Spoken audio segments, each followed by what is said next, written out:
I think we've turned into a society of craven cowards. I hope that doesn't offend.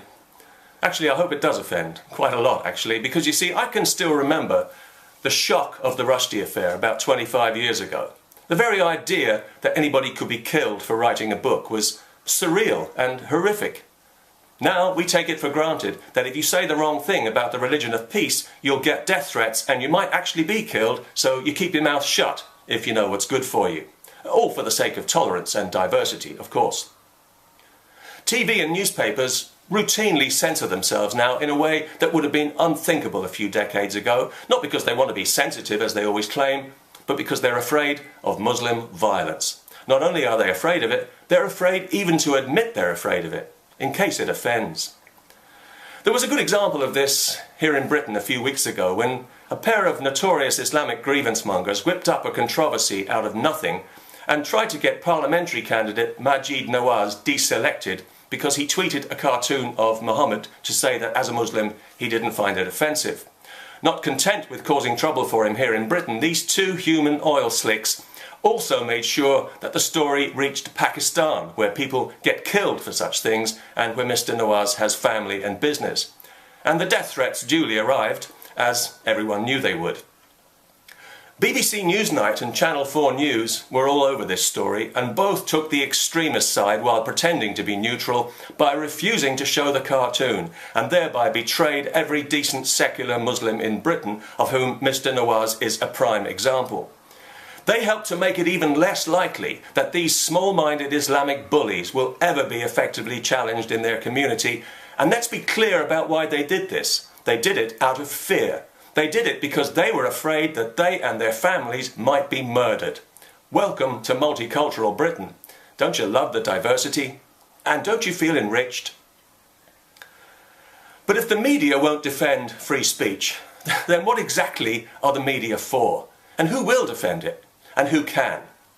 You know, I sympathise with any news editor in this predicament, but if you run a national TV news programme, you have a responsibility to stand up and be counted. It's more than just a job.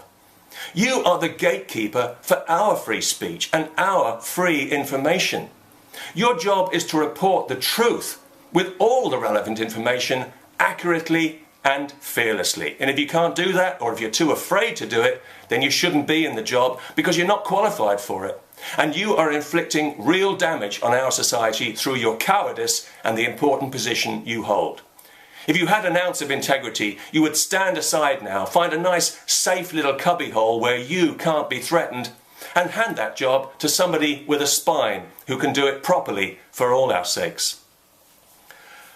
But the thing that really sticks in my mind, in my throat about this sorry affair, even weeks later now, is not so much the slimeball opportunism, God knows we're used to that, or the death threats, or even the fact that the media caved in to an Islamic blasphemy law, but that there was so little public outrage over it. Nobody really expected them to show the cartoon, and if it happened again tomorrow we wouldn't expect them to either, because we know that this is a violent religion, even though we're not allowed to say so, and we know that if they had shown it, there would have been violence. And this is the way things are today, here in Britain and everywhere else in the so-called free world. Islam has only been a feature of our society for a couple of decades or so, and everything we think and say about it now is weighed against the possible threat of violence, even down to a simple drawing. That is a definition of terrorism. That is cultural terrorism, and we are pandering to it shamelessly and shamefully. We patronise Muslims by holding them to a lower standard of behaviour. We treat them as if they're less civilised, and then we attack anyone who draws attention to this hypocrisy as a racist. We assume that Muslims can't be expected to control themselves if something annoys them, and if they become violent, it'll be our fault for provoking them. We assume there's going to be violence, and then we cleverly preempt it by caving into it before it happens. Not because we're liberal or progressive, as we like to pretend, but because we're liars and hypocrites and cowards. We dress our cowardice up in fancy words like tolerance and respect, and then we applaud ourselves like seals for our enlightened values, but we all know what it really is because we can smell it now. It stinks so bad.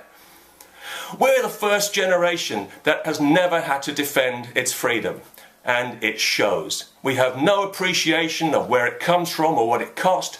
We can see very well that a vitally important principle is being eroded before our eyes, and we are just too cowardly even to acknowledge our own complicity in that.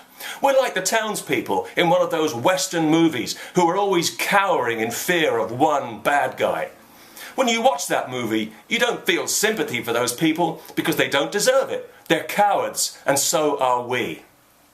We've let ourselves be bullied into a destructive self-censorship that's killing free expression, the very lifeblood of our society, and we're making sure that our children and grandchildren, the ones we're supposed to love, will be born into a world significantly less free than the one we were born into.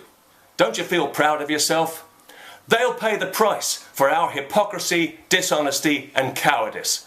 They'll find out the hard way that no truer words were ever spoken than "you don't know what you've got till it's gone."